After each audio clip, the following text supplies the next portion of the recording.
Hey everyone, welcome to the channel. I am Kanika और आज के इस वीडियो में हम देखने वाले हैं यूपी टीजीटी पीजीटी के कुछ प्रश्न। तो एक्चुअली ये प्रैक्टिस सेट है और लगभग 50 से 55 प्रश्न मैंने यहाँ पे कलेक्ट किए हैं।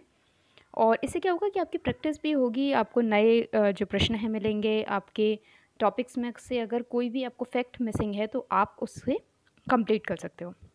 चलो तो शुरू करते हैं हमारे आज के यूपी टीजीटी पीजीटी के प्रैक्टिस सेट के प्रश्न। यहाँ पे हमारा फर्स्ट क्वेश्चन है। अच्छा, इसका जो पीडीएफ है, इसका जो प्रश्न का पीडीएफ है आप डाउनलोड कर सकते हो टेलीग्राम चैनल से, और टेलीग्राम का जो लिंक है वो मैं प्रोवाइड कर ही दूँगी। अदरवाइज़ बहुत सारे लोग टेलीग्राम से जुड़े हुए हैं और आप टाइप कर सकते हो Indian music theory classes, Indian music theory classes. Telegram पे आप टाइप करेंगे तो वहाँ पे अपने आप चैनल वहाँ पे आपको शो होगा और उसमें एक वीणा की डीपी है, आप उसे ज्वाइन कर सकते हो। वहाँ पर सारे पीडीएफ अवेलेबल हैं। तो हमारा फर्स्ट क्वेश्चन है, उत्तर प्रदेश का प्रसिद्ध लोक नृत्य कौन सा है? फोक डांस पूछा है, तो आई थिंक ये इजी क्वेश्चन है हमारे लिए। और यहाँ पे उत्तर क्या होगा हमारा? नौटंकी। ठीक है, तो हमारा उत्तर क्या है? यूपी का नौटंकी प्रसिद्ध है। अच्छा, छऊ कहाँ का है?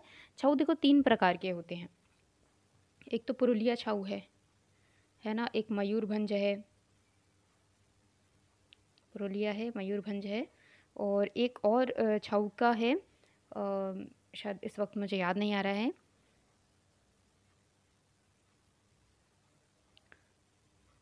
It is I think Saraikela. तो ये इस प्रकार ये 3 प्रकार के छऊ के नृत्य हैं, है ना। तो अलग अलग संबंधित हैं, जैसे कोई पश्चिम बंगाल से है, किसी का संबंध झारखंड से है और उड़ीसा से है। फिर हम घूमर की बात करते हैं तो घूमर राजस्थान का है, और छपेली आप कमेंट बॉक्स में बताइए कहाँ का है। चलिए नेक्स्ट क्वेश्चन है हमारा, संगीत रत्नाकर के टीकाकार कौन है? संगीत रत्नाकर बहुत बहुत इम्पॉर्टेंट हमारे लिए ग्रंथ है। रचना किसकी है? शारंगदेव जी की। और इसके टीकाकार पूछे हैं तो हमारा यहाँ पे सही उत्तर है ऑप्शन बी, कलीनाथ। ठीक है, ऑप्शन बी हमारा कलीनाथ। तो देखो, एक तो चीज़ ये याद रखते हैं, कलीनाथ ने तो की है, इसके अलावा सिंह भूपाल भी हैं। सिंह भूपाल भी कई बार प्रश्न में आता है, तो ये टीकाकार हैं, सिंह भूपाल भी हैं और कलीनाथ भी हैं। नेक्स्ट प्रश्न है कि कौन सा वाद्य सारिका युक्त है? अब सारिका क्या होता है भाई? सारिका को कहते हैं पर्दे। पर्दा क्या होता है? अगर आप म्यूज़िक आपके लिए नया है तो देखो, पर्दा मतलब होता है जैसे ये डांड है, किसी भी वाद्य की डांड है, आप तानपुरा समझ लो, सितार समझ लो, तो इस प्रकार ये डांड है।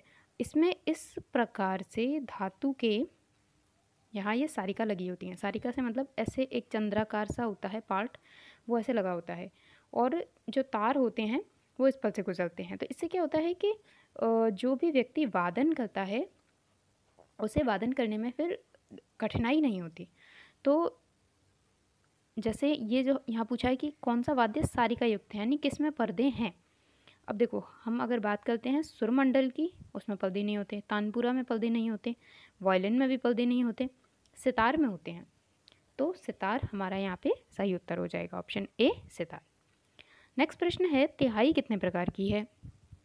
तो अगर आप इंस्ट्रूमेंटल म्यूज़िक है तो आपको बहुत अच्छी तरह पता होगा तिहाई कितने प्रकार की है। नहीं पता है तो देखो, तिहाई होती है 2 प्रकार की। कौन सी तिहाई होती है? एक तो होती है दमदार तिहाई, ठीक है, और दूसरी कौन सी है हमारी? बेदम तिहाई। अब दमदार कौन सी है और बेदम कौन सी है? तो दमदार वो होती है जिस पर कि हम धा पर ज़्यादा जोर देते हैं और धा को अपेक्षाकृत अधिक समय दिया जाता है। बेदम तिहाई वो होती है जिसमें धा को उतना ही जोर देते हैं जितना कि अन्य वर्णों को हम दे रहे हैं, या फिर उनसे भी हम इसे कम जोर दे रहे हैं, तो वो होती है बेदम तिहाई। तो ऑप्शन क्या है हमारा? 2। अगला प्रश्न है, उदय शेख किस नृत्य से संबंधित हैं? तो ये थोड़ा मिसप्रिंट आई थिंक मुझे लगा, उदय शंकर होना चाहिए, उदय शंकर। ठीक है, उदय शंकर जी होना चाहिए। और अगर हम उदय शंकर जी की बात करते हैं, यानी रविशंकर जी के बड़े भाई, तो वो बेसिकली मॉडर्न डांस से संबंधित हैं। उन्होंने एक आधुनिक नृत्य शैली को विकसित किया था। मॉडर्न डांस से वो बहुत ज़्यादा अटैच्ड थे और उसको उन्होंने विकसित किया था।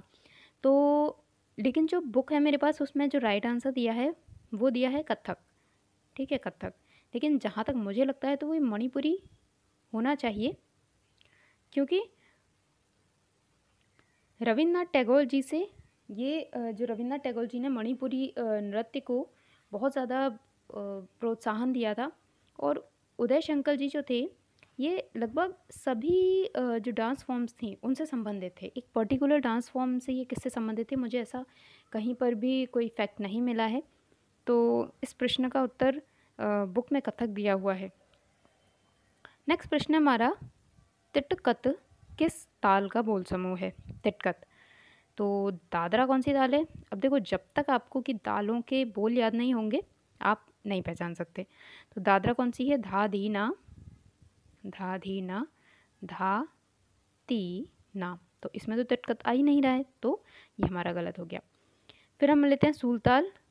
तो धादा दिनता, किटधा, तिटकत गदिगन। तो इसमें भी तिटकत आ रहा है। तीव्रा ताल, देखो फिर आती है हमारी तीव्रा ताल। तो तीव्रा ताल की है धा दिन ता तिट कत गदे गन।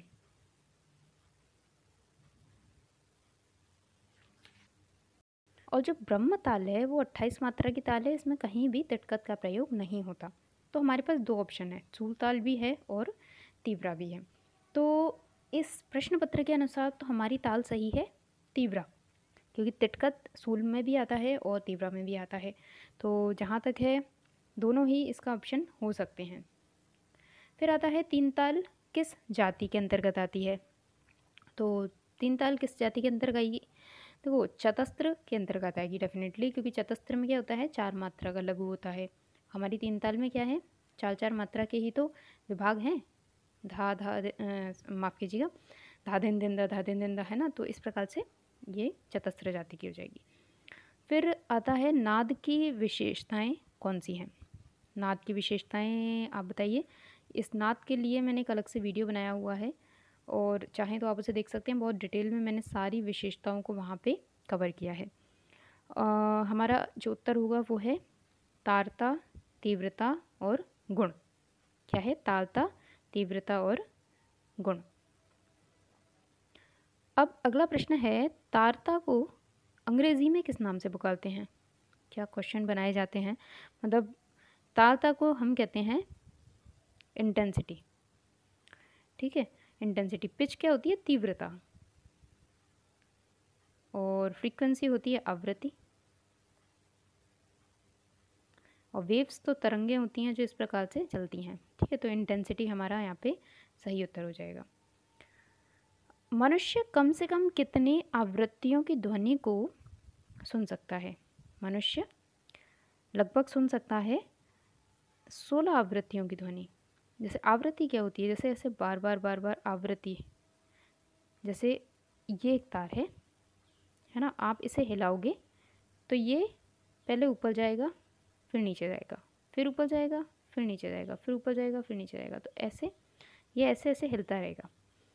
तो ये इस तरह के जब 16 की जो आवृत्ति होगी ना, उस तक केवल मनुष्य सुन सकता है।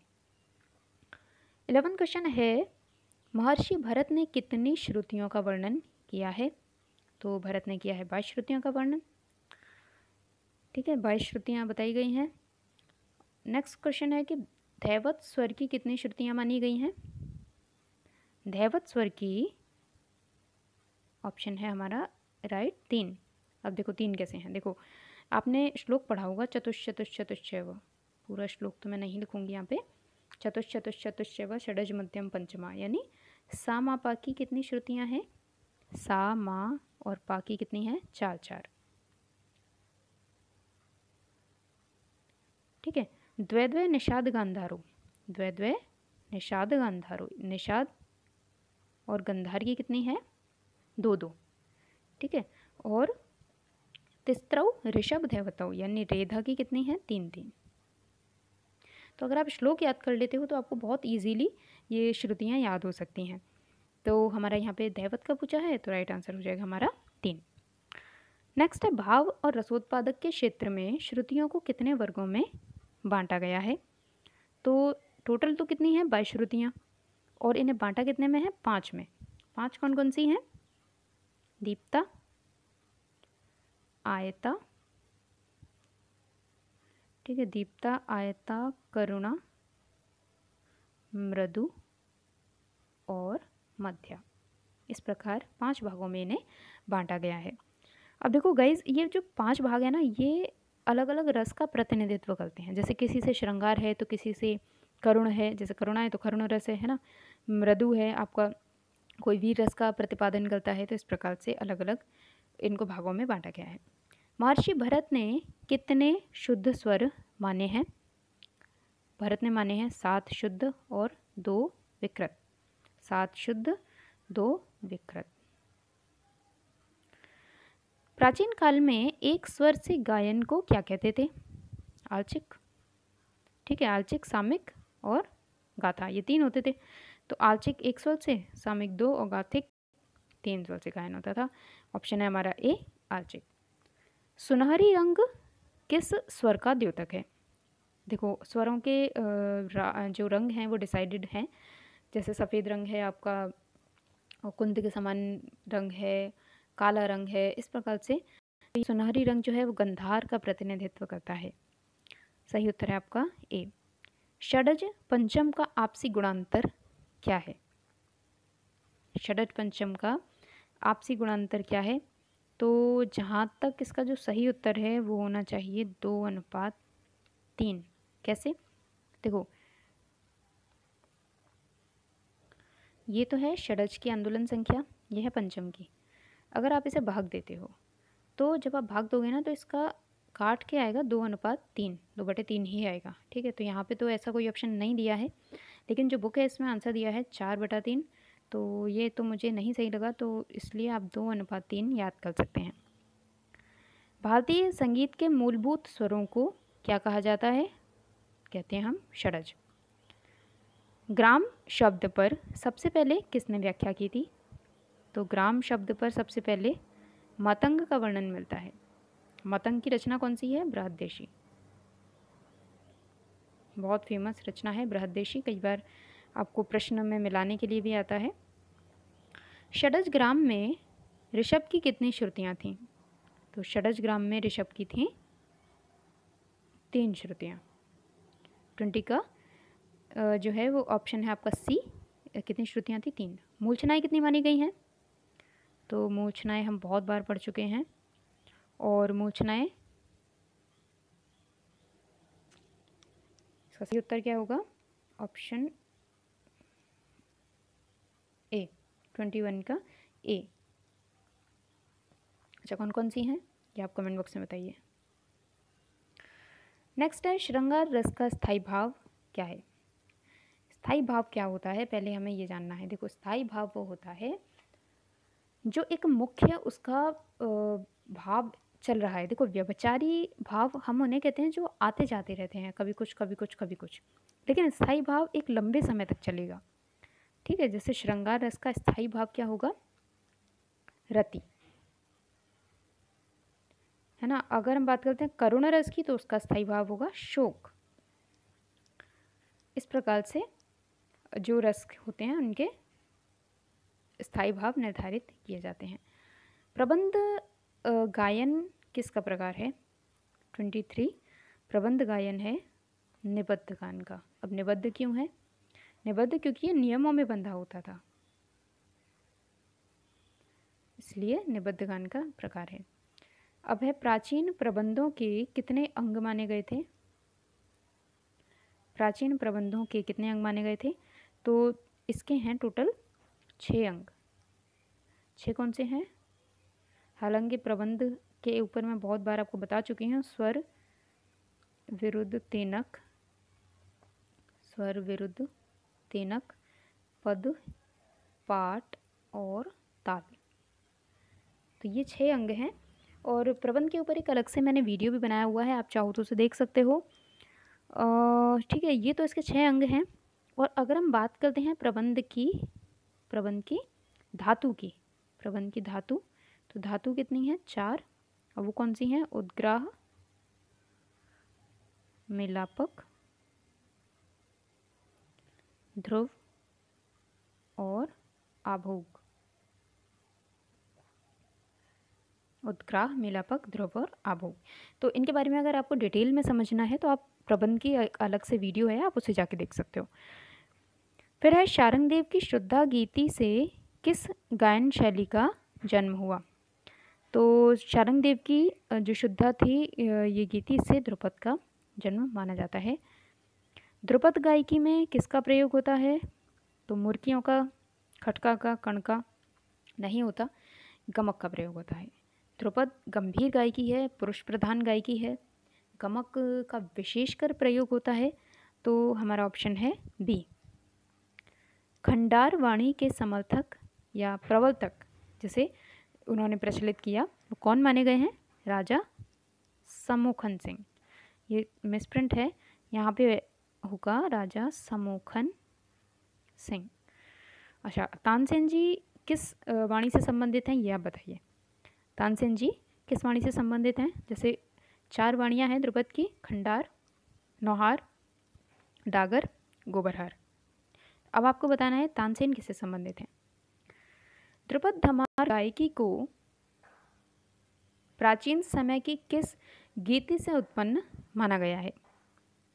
तो ध्रुपद धमार गायकी को माना गया है सी, ऑप्शन सी, भिन्ना। ये भित्ता नहीं है, दिस इज भिन्ना गीति। ठीक है, ऑप्शन क्या है? सी, भिन्ना गीति। 29 है, धमार गायकी के साथ संगत वाली ताल में कितनी मात्रा होती हैं? तो धमार के साथ हम प्रयोग ही करते हैं धमार ताल को। धमार के संग कौन सी ताल आती है? धमार ताल ही आती है। और धमार ताल में कितनी मात्राएं हैं? 14। बोल आपको पता है, क धेट धेट धा आ, ग तेट तेट ता आ। तो इस प्रकार से ये 14 मात्रा की ताल है, ऑप्शन बी 14। 30 ठुमरी गायकी की पूर्वी शैली का कला क्षेत्र कौन सा है? तो पूर्वी शैली, देखो जब आप बात आती है ना पूर्वी की, अब जैसे अगर हम ऐसे थोड़ा सा मैं आपको भारत ऐसे ड्रॉ करके बताती हूँ। जैसे हमने यहाँ से अगर ड्रॉ करना शुरू किया, ठीक है, यहाँ से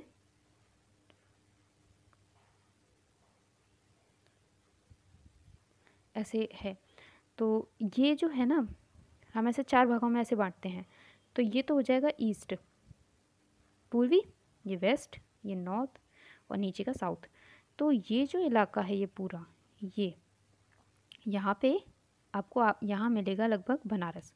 ये जो इलाका है ये ठुमरी गायकी का क्षेत्र माना जाता है।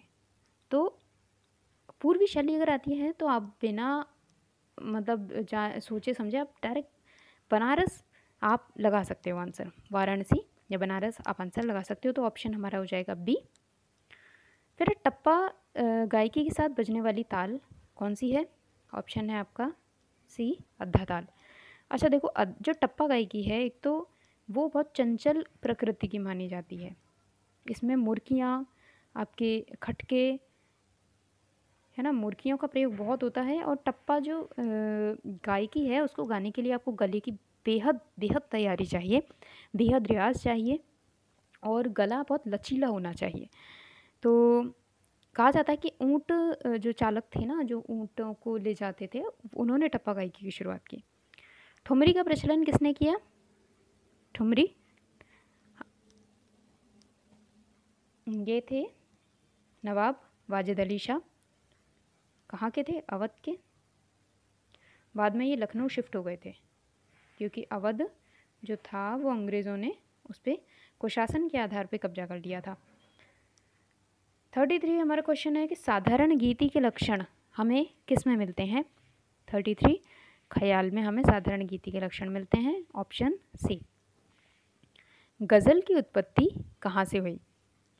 गज़ल जो है फ़ारसी लोकगीत से संबंधित है क्योंकि गज़ल में आपको ज़्यादातर उर्दू फ़ारसी के शब्द मिलते हैं और वहीं से इसकी उत्पत्ति मानी जाती है। ऋग्वेद में गीत के लिए किस शब्द का प्रयोग किया जाता था? तो गीत के लिए गीर शब्द का भी प्रयोग किया जाता था, ऑप्शन बी गीर। वैदिक युग में मुख्य वाद्य कौन सा था? वैदिक युग में मुख्य वाद्य जो था वो था वीणा। बहुत सारी वीणाओं के नाम मिलते हैं, तो आप उन्हें याद कर सकते हैं। वैदिक काल में संगीत के स्वरों के लिए क्या संज्ञा थी? तो वैदिक काल से अगर यहाँ पूछ रहे हैं तो ये लगभग ऋग्वेद के बारे में पूछ रहे हैं, क्योंकि अगर सामवेद का डायरेक्ट नाम होता तो हम साम बोल सकते थे, लेकिन वैदिक काल में पूछा है तो यहाँ नहीं, ऋग्वेद के बारे में हमसे पूछा जा रहा है, और यहाँ ऑप्शन होगा ऋचाएँ। साम के सप्त स्वरों की संज्ञाओं में प्रथम कौन सा था? ऑप्शन है आपका बी, ये कुंट नहीं है, दिस इज कृष्ट। कृष्ट, ठीक है, कृष्ट प्रथम, द्वितीय, तृतीय, कृष्ट प्रथम, द्वितीय, तृतीय, चतुर्थ, पंचम और अतिस्वार्य। इस प्रकार ये 7 स्वर हैं। कृष्ट प्रथम, द्वितीय, तृतीय, चतुर्थ, पंचम और अतिस्वार्य।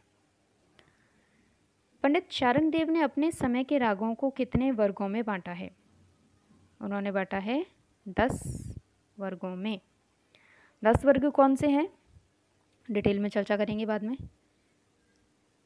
आपने बुक्स में भी उन वर्गों को पढ़ा होगा। नेक्स्ट प्रश्न है कि भरत के अनुसार ग्राम राग किससे उत्पन्न हुए? भरत के अनुसार ग्राम राग उत्पन्न हुए जाति से।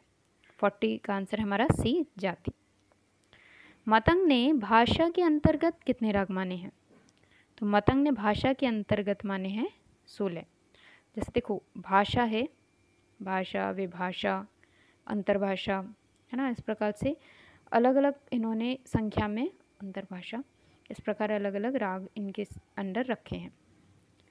लोचन ने कितने मेल माने हैं? ये चीज़ें जो है वो थोड़ी इंपॉर्टेंट हैं, क्योंकि कई बार आपसे मैच करने को बोल दिया जाता है। तो लोचन ने माने हैं 12 मेल। कितने माने हैं? 12। अच्छा, वेंकटमुखी ने माने हैं 72 मेल। 43 हमारा प्रश्न है कि 72 मेलों को कुल कितने वर्गों में बांटा गया है? तो 72 मेलों को बांटा गया है 12 वर्गों में। Option D, 12। अनंत मनोहर जोशी, अनंत मनोहर जोशी किस घराने से संबंधित हैं? इज रिलेटेड टू ग्वालियर घराना। Option B. 45 किशोरी अमोनकर जी किस घराने की कलाकार हैं? ये हैं जयपुर घराने से। अच्छा, किशोरी अमोनकर जी किसकी पुत्री हैं? इनका नाम आप बताइए। इनकी जो माता जी हैं बहुत उच्च कोटि की कलाकार रही हैं, तो उनका नाम आपको बताना है कमेंट बॉक्स में। उनकी माता जी का क्या नाम था? माता जी उनकी कौन है? ठीक है, बताइए। अब निम्न में से आगरा घराने के कलाकार आपसे पूछे हैं, तो आगरा घराने के इसमें हैं विलायत हुसैन खान साहब। एक और जो सबसे फेमस हैं फैयाज़ खान साहब बोलते हैं हम आगरा घराने के, ठीक है, फैयाज़ खान साहब। केसरबाई केरकर, केसरबाई या केसरबाई केरकर पूरा नाम है इनका। 47 आपका किस घराने से संबंधित हैं? ये हैं अगेन जयपुर घराने से। हद्दू खां साहब किस घराने से संबंधित हैं? तो हद्दू खां साहब हैं आपके ग्वालियर घराने से। हद्दू खां और इनके भाई कौन थे? हस्सू खां, दोनों भाई थे, हद्दू खां, हस्सू खां साहब, ग्वालियर घराने से। अलाउद्दीन खां के पुत्र का नाम बताइए। तो पहले तो बताइए, अलाउद्दीन खां साहब जो थे ये कहाँ से थे? इन्होंने अपना मेहर घराना शुरू किया था, मेहर बैंड भी बनाया था। पुत्र थे इनके अली अकबर खान, और क्या बजाते थे? सरोद।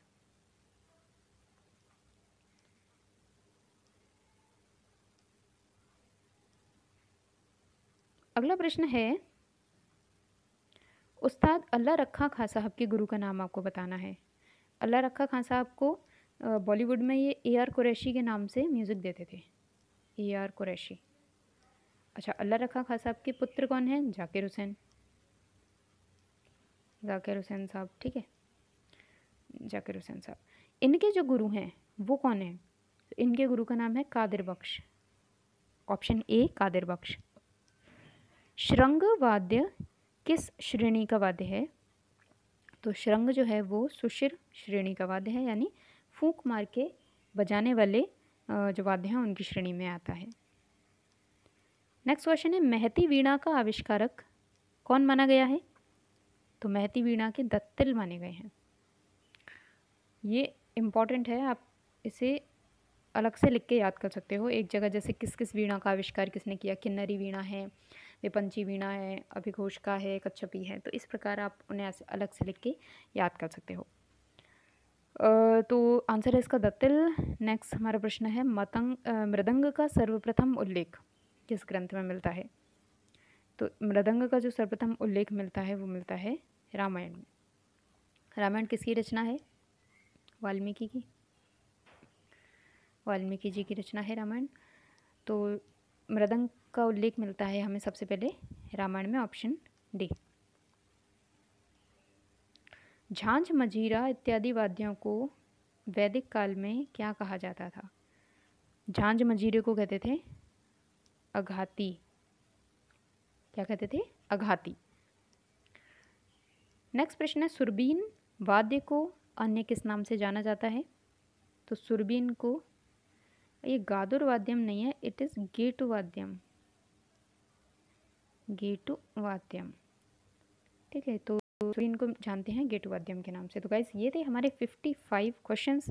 आई होप आप सबको इनमें से कुछ ना कुछ तो नया मिला ही होगा, कोई ना कोई नया फैक्ट आपने जाना होगा और आपने सॉल्व किया होगा इन्हें। तो बताइए कितने प्रश्न आपके सही रहे। और PDF आप डाउनलोड कर सकते हो टेलीग्राम से। टेलीग्राम का मैंने आपको बता दिया है, चैनल है इंडियन म्यूज़िक थ्योरी क्लासेस, वहाँ से आप इसे डाउनलोड कर सकते हो। वीडियो पसंद आई हो तो ज़रूर से लाइक कीजिए, शेयर कीजिए अपने फ्रेंड्स के साथ, ताकि उन्हें भी ऐसे वीडियोस का लाभ मिल सके।